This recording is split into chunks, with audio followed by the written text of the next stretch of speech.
Sa pagpapatuloy ng kanilang pagmamasid, nasipat naman nila itong biglang nagbago ng direksyon patungo sa kanilang tindahan. Hindi naman noon gaanong nabahala sila Tia Buling sa kadahilanang malakas pa ang sikat ng araw at marami pang taong dumaraan sa paligid. Ilang minuto pa ang lumipas, nakalapit na nga sa kanilang tindahan ang mga panauhin. Sa titig nito sa kanila, ramdam ni Tia Buling ang pagnanais nitong hindi maganda na para bang nais na sila nitong patayin ora mismo sa kanilang kinatatayuan. Nang hindi na maatim ng kanyang ama ang mga pangyayaring yon, dali-dali naman itong lumabas sa kanilang tindahan habang nagwiwika ng, "Mga Ginoo, wala kaming ginagawa. Ipinagtatanggol lang namin kung anong nasa isip naming tama. Umalis na kayo rito. Walang puwang sa tindahan kong mga katulad niyong walang ibig, kundi ang manggulo. Nga pala, hindi niyo ba kilala si Tandang Minda?" Matapos nitong makapagsalita, tahimik naman itong pumasok sa loob ng kanilang tindahan habang nananatiling walang imik. Maya-maya pa, bigla namang lumapit sa bintana ng tindahan ang isang lalaki na para bang hindi nito narinig ang kanyang sinabi. Sa pagtitigan nilang dalawa, kitang-kita ni Tia Buling ang pagngisi ng lalaking yon habang seryosong nakatitig sa kanyang ama. Ilang minuto din yung natahimik habang sa bigla na lamang gumarugal ang boses nito na pabulong na nagsasabi ng, "Minda, sabihin mo sa matandang yan, wala na siyang nagagawang matino sa mundo. Ibaon niya na ang sarili niya sa lupa. Ano bang tingin niya sa sarili niya? Diyos para katakutan naming lahat. Tandaan mo, Manong, tapos na ang pakikipagsumpaan namin sa mga katulad niyang mangpabarang. Kaya kung ako sa'yo, inumpisahan niyo na to. Mas mabuting tapusin niyo na lamang. Alam niyo naman ang batas namin, hindi ba? Buhay ang kinuha, buhay din ang magiging kabayaran." Matapos nitong makapagsalita, bigla namang namula ang mga mata nito habang dahan-dahang tumatalikod sa kanilang harapan. Dahil sa dami ng tao sa lugar, kung kaya't napagpasyahan na lamang ng ama ni Tia Buling na palampasin ang bagay na yon. Sa paglisan ng mga panauhin sa kanilang tindahan, itinatak nila sa kanilang isipan na ang araw na yon ang hudyat ng pag-uumpisa ng kanilang digmaan kontra aswang. Bagaman nababahala ang mag-ama, alam nila sa kanilang mga sarili na wala silang magagawa kundi ipagtanggol ang kanilang mga buhay laban sa lahi ng aswang. Sa pagbalik ng katahimikan sa paligid, maaga pa namang nagsara sila Tia Buling nang sa gayoy hindi sila maabutan ng takip silim sa kanilang tindahan.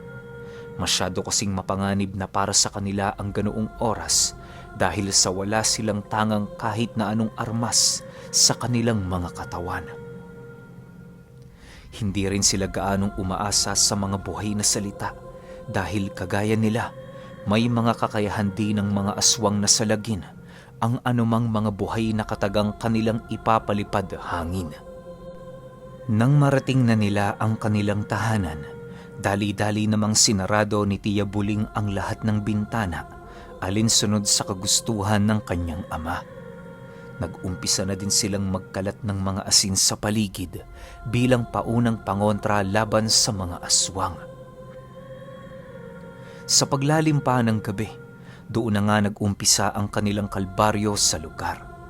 Ni hindi na sila noon makasilip sa labas ng kanilang bahay sa takot na baka may mga nilalang na nagbabantay. Dahil sa bata pa noon si Tia Buling, kung kaya't kahit anong lakas ng kanyang tinatangang lihim, patuloy pa rin siyang nakakaramdam ng takot sa kanyang buong katawan. "Buling, tandaan mo, hindi tayo makikipaglaban sa kanila. Poprotektahan lamang natin ang ating mga sarili sa abot ng ating mga kakayahan. Huwag nating ibaba ang ating level para lamang makipagdigma sa kanila dahil sa napakababaw na dahilan." Wika ng kanyang ama habang marahan nilang nilalantaka ng kanilang hapunan. Oo, Tay. Pero kung sakali mang hindi nila tayo tatantanan, bahala na. Kung gera talaga ang hanap nila, edi ibigay natin sa kanila. Ganun lang naman, di ba? Tsaka Tay, malay mo, baka dahil sa pangyayaring to, kilalanin tayo ng ibang lahi. Matagal ko nang pinapangarap yan, Tay. Ang mangibabaw sa mga mahihinang uri. Sagot naman dito ni Tia Buling. Nang marinig ito ng kanyang ama, pinagsabihan siya nito na mali ang kanyang paniniwala. Kailan may hindi dapat nila hangarin ng makilala sa mga masasamang gawain sa kadahilanang yon ang magiging dahilan para katakutan at layuan sila ng kanilang mga kinikilalang kaibigan. Dagdag pa nito, kaya lang naman niya inaral ang kaalaman sa barang ay dahil na rin sa kanyang paghahangad na maprotektahan ang kanyang asawa at anak na siyang bigo niyang gawin. Matapos nitong makapagkwento kay Tia Buling, agad din naman itong tumayo para dalhin ang kanyang hindi naubos na pagkain sa kusina. Tay, bakit po nawalan kayo ng gana? Hindi ba masarap ang ulam? Nagtatakang tanong ni Tia Buling. Hindi naman, Buling. Nawalan lang ako ng gana. Sige na, mag-asikaso ko na dyan. Doon na muna ako sa sala. Sagot naman ito sa kanya. Ilang minuto pa ang lumipas. Natapos na nga ni Tia Buling ang lahat ng gawain sa kanilang tahanan. Pagtungo niya noon sa sala ng kanilang bahay, nasipat niya ang kanyang amang taimtim na nagninilay. Dahil sa wala naman siya noong magawa, ninais niyang tumungo sa loob ng kanyang sala upang kunin ang isang manika na kanyang ginagamit sa pangkukulam. Habang hinahawakan niya ang bagay na yon, panay naman ang kanyang pag-iihip dito ng usal habang patuloy itong binubulungan ng mga karumal-dumal na bagay. Dahil sa nasipat niya ang kaanyuan ng lalaki, tinangka niyang kunin ang kaluluwa nito at isilid sa manika sa pamamagitan lamang ng memorya na naroon sa kanyang isipan. Alam ni Tia Buling na imposible at naghahangad ng malalim na alay ang ganoong uri ng kakayahan, ngunit pinilit niya pa rin yung subukan. Maya-maya pa, laking gulat na lamang niya nang masipat niyang huminga ng bahagya ang kanyang hawak na manika. Dahil sa pangyayaring yon, napilitan siyang ilapag ito sa kanyang higaan para pagmasdan. Sa pagpapatuloy ng kanyang pagmamasid, doon niya tuluyang napagtanto na hindi ang kaluluwa ng nilalang na kanyang nais ang kanyang nakuha. Matapos niya itong mapag-alaman, agad din naman niyang pinakawala ng nakuha niyang kaluluwa ng walang pag-aalinlangan. Sa paglalim ng gabi, wala na ngang nagawa si Tia Buling kundi ang pagmasda ng kanyang silid. Hindi na niya ninais pang bumalik sa sala ng kanilang bahay, gawa ng alam niya sa kanyang sarili na merong ginagawang ritual ang kanyang ama. Maya-maya pa, bigla naman siyang napabalikwas sa kanyang higaan nang makarinig siya ng isang napakalakas na pagkalabog sa gilid ng dingding. Kung pakikinggan, para itong isang baboy dahil sa pag-ungaw nito sa haligi ng kanilang bahay. Bahagya rin itong umuungol. Habang pinapakinggan ni Tia Buling ang mga pangyayaring yon, nagpasya na siya noong tumungo sa sala ng kanilang tahanan upang tingnan ang kasalukuyang ginagawa ng kanyang ama. Pagdating niya sa lugar, bumungad sa kanya ang mga may itim na kalansay na paikot-ikot sa bubong ng kanilang bahay. Dahil sa sobrang dami ng mga ito, nagmukha na yung maitim na ulap sa ilalim ng kanilang bubong. Habang pinagmamasdan niyo ni Tia Buling, nararamdaman niya ang paglakas ng pag-usal ng kanyang ama na animoy dinadaanan sa kakaibang estilo ng pagkanta. Sa bawat pagsambit nito ng buhay na kataga, pagaspang ng pagaspang ang boses nito na siya namang nagbibigay ng bahagyang kilabot sa kanyang buong katawan. Ilang minuto pa ang lumipas, laking gulat na lamang ni Tia Buling nang biglang tumayo ang kanyang ama mula sa pagkakaluhod nito. Pagtingin nito sa kanya, tumambad sa kanyang mga mata ang lubog na pagmumukha ng kanyang ama na merong mga may itim na ugat na nakakalat sa paligid ng mata nito, maging sa noo. Sa pagtitigan nilang dalawa, agad naman itong lumapit sa kanya habang nananatiling nakaimik. Sa bawat hakbang nitong ginagawa, ramdam na ramdam ni Tia Buling ang unti-unting pagkawala ng mga nilalang na patuloy na nagpaparamdam sa labas ng kanilang tahanan. Bakit ka nababahala, anak ko? Pawang mga demonyo lang yan, kontra sa ating mga demonyo mismo. Hayaan mo sila, huwag mo silang pakitaan ng takot at pagkabahala sapagkat tayo'y angat sa kanila. Ginawa na natin ang pakikipag-usap ng mapayapa, ngunit hindi sila nakinig sa ating tinutugon. Ngayon, nasa sitwasyon tayo kung saan ating ipagtatanggol lamang ang ating buhay. Wala tayong pakialam sa bilang ng mga mamamatay sa kanila. Basta ang mahalaga, tayo'y ligtas sa sitwasyong ito. Wika ng kanyang ama habang dahan-dahang bumabalik sa normal ang dalawa nitong mga mata. Nang marinig ito ni Tia Buling, agad namang nabaling ang kanyang paningin sa mga itim na kalansay na paikot-ikot sa taas ng kanilang bahay. Pawang nagwawala na kasi ang iilan sa mga ito at nagnanais ng lumabas mula sa salang kanilang pinagkukulungan. Ilang minuto pa ang lumipas, bigla naman siyang inakbayan ng kanyang ama at nagmarahang dumako sa entradang pinto ng kanilang tahanan. Sa puntong yon, hindi na alam ni Tia Buling ang mga nangyayari na parabang nais ng makipagdigma ng kanyang ama laban sa mga aswang. Maya-maya pa, walang pagdadalawang isip naman itong binuksan ang pintuan ng kanilang bahay na kung saan tumambad sa kanilang dalawa ang mga nilalang na nakatuwad sa kanilang bakuran. Ang iilan sa mga ito ay kumakain ng damo habang ang iilan naman ay ngumangat-ngat ng mga uling na gawa sa bao ng nyog. Sa pagpapatuloy ng kanilang pagmamasid, kalmadong tinitingnan naman ng mag-ama ang mga aswang habang nananatiling walang imik. Dahil sa kanilang paglitaw sa labas ng kanilang tahanan, bigla namang napangisi ang iilan sa mga ito na parabang hawak na nila ang tagumpay sa digmaang kanilang pinuntahan. Nang mapagtanto ng isang aswang na walang magagawa sila Tia Buling noong mismong oras na yon, nagpasya itong lumapit ng marahan at alerto. Pagsipat naman ni Tia Buling na papalapit na ang mga ito, dahan-dahan naman niyang hinila ang kanyang ama papasok ng kanilang bahay nang walang pagdadalawang isip. Tay, pumasok na po tayo. Kailan may hindi tayo mananalo sa kanila? Nakakalimutan mo ba? Angat ang mga aswang sa kahit na ano sa atin pagdating sa pisikal na lakas. Wala tayong laban sa kanila. Nababahalang wika ni Tia Buling. Maghunos dili ka, anak ko. Ibahin mo tayo sa mga kakilala mo. Tama ka. Maaring walang panama katulad nating mambabarang pagdating sa mga demonyong yan.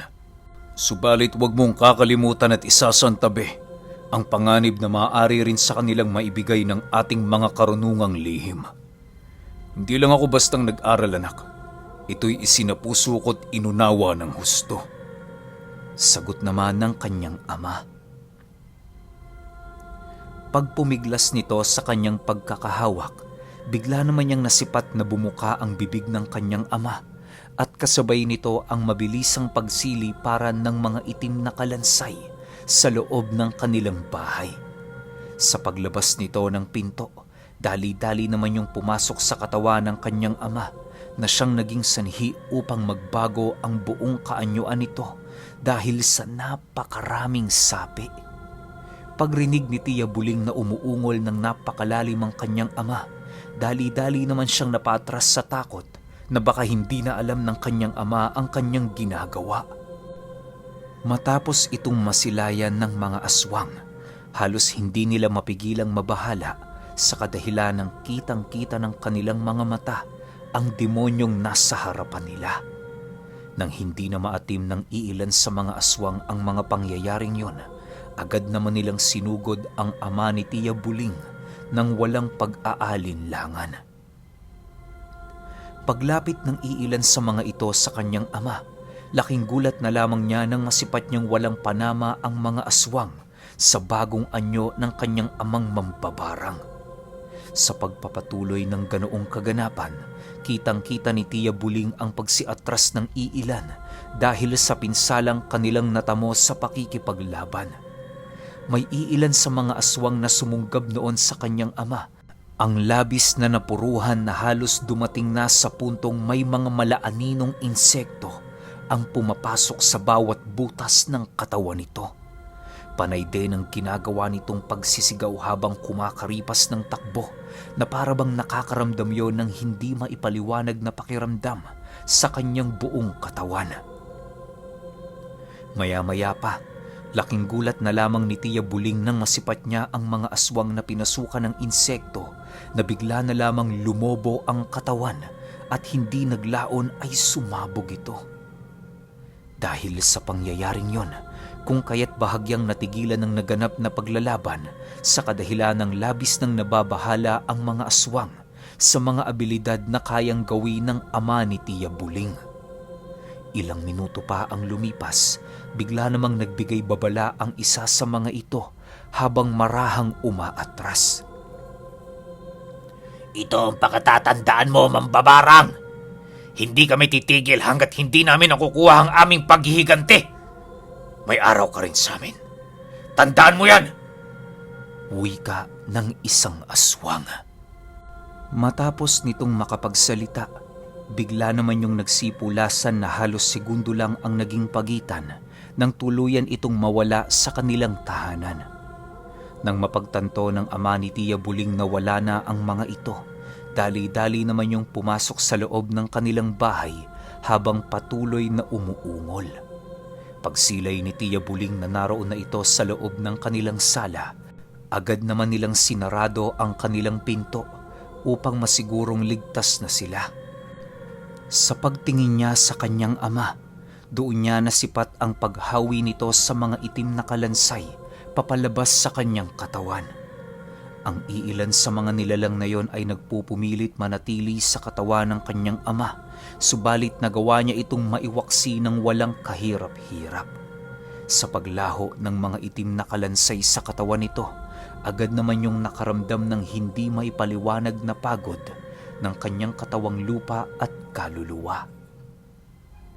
Pagsilay ni Tia Buling na namumutla na ang pagmumuka nito, agad naman niya itong nilapitan at dali-daling inakbayan. Habang inaalalayan niya ang kanyang ama patungo sa silid, panay naman ang pagsasalita nito ukol sa epekto ng abilidad na kanyang ginamit. Ayon dito, hindi siya makakalaban sa mga aswang sa 3 magkakasunod na gabi sa kadahilanang nasisiguro niyang hindi pa noon nakakabawi ang kanyang katawan. Hindi niya rin maaaring gamitin ang abilidad na yon habang siya ay nagpapahilom dahil maaari itong ikapanganib ng kanyang buhay. Buling, ikaw na muna nga asahan ko rito. Pasensya ka na anak ha. Huwag ka mag-alala. Sa pagsapit ng Biyernes Santo, ibibigay ko sa iyo ang aking nag-iisang regalo. Wika ng kanyang ama. Dagdag pa nito na kinakailangan nilang triplehin ang kanilang pag-iingat sa mga susunod na araw sa kadahilanang inaasahan na nila ang walang patid na pagpaparamdam ng mga nilalang. Iiwasan na din muna nila ang pagbukas ng kanilang tindahan nang sa gayoy hindi sila makainkwentro ng mga aswang na nagbabalat kayo. Matapos itong marinig ni Tia Buling, maigi naman niya itong itinatak sa kanyang isipan upang hindi niya makalimutan. Tay, paano yan? Anong gagawin natin sa loob ng 3 araw? Hindi ba tayo lalabas? Naguguluhang tanong ni Tia Buling. Hindi tayo aalis sa bahay na to, anak. Pwede ka namang lumabas, pero pag alam mong may panganib sa paligid, pumasok ka na.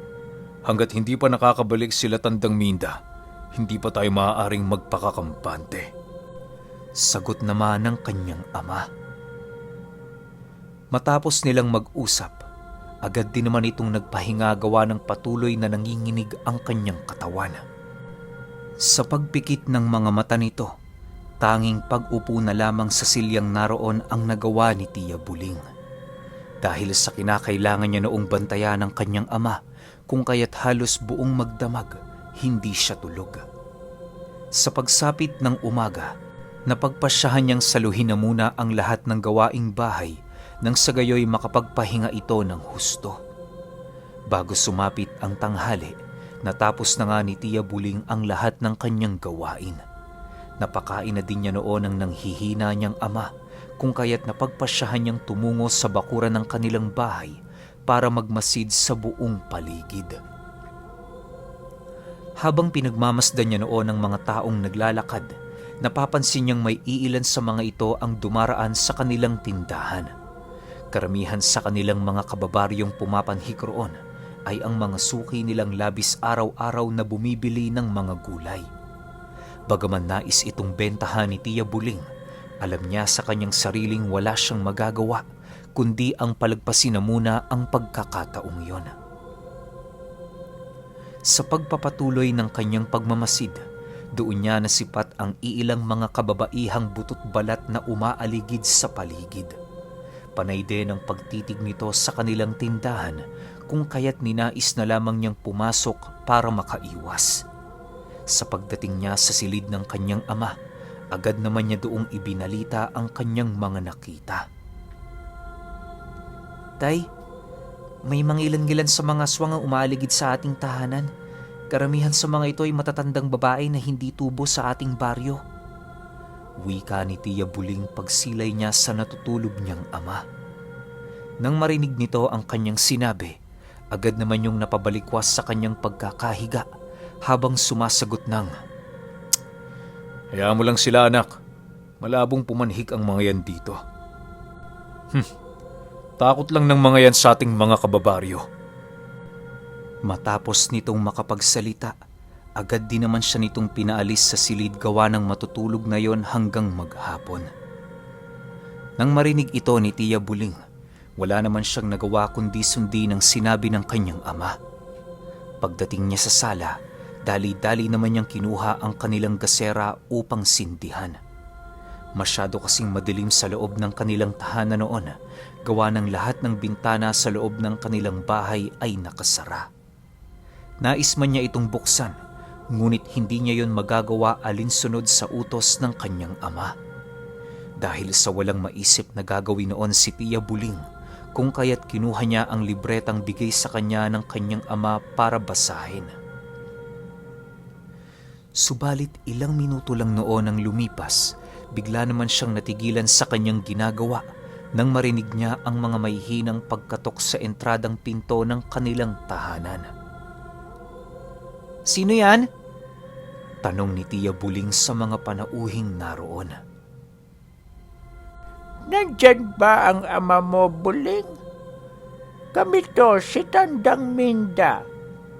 Sagot naman ng panauhin sa labas ng kanilang tahanan. Nang marinig niya ang sinabi nito, bahagya naman niyang nilapitan ang pinto upang kumpirmahin ang sinabi ng mga taong kumakatok. Para makasiguro, sinilip niya ng bahagya ang maliit na siwang ng kanilang dingding at mula roon, nasipat niya ang 7 panauhin na ginagaya ang boses ni Tandang Minda. Sa puntong yon, halos manginig na sa takot si Tia Buling sa kadahilanang hindi na niya alam ang kanyang gagawin. Maya-maya pa, bigla namang nangibabaw sa kanyang katawan si Sila habang nagsasabi ng, Huwag kang mababahala, Buling. Nandirito ako sa iyong tabi. Sabihin mo lang, papatayin ko ang mga tampalasang yan sa iyong harapan. Okay, na-imagine nyo ba itsura ni Sila? Parang sobrang nakakatakot, no? Ako pag habang ninanarate ko, iniisip ko yung itsura niya eh. Alam niyo yung sabog-sabog na buhok. Sobrang itim ng mukha, pulang-pula yung mata, malalaki yung pangil. Ganun yung pumapasok sa isip ko habang kinakausap niya. Tapos, slow motion yung galaw. Wait lang. Alam niyo yung movie na Mama? Ganun yung nai-imagine ko kay Sila, pero mas nakakatakot. Diba? Sobrang angas na ito. Pero episode 10, lapag agad natin. Mamaya alas 5 yon. Pahintay na lang ako. Yun lang. Salamat.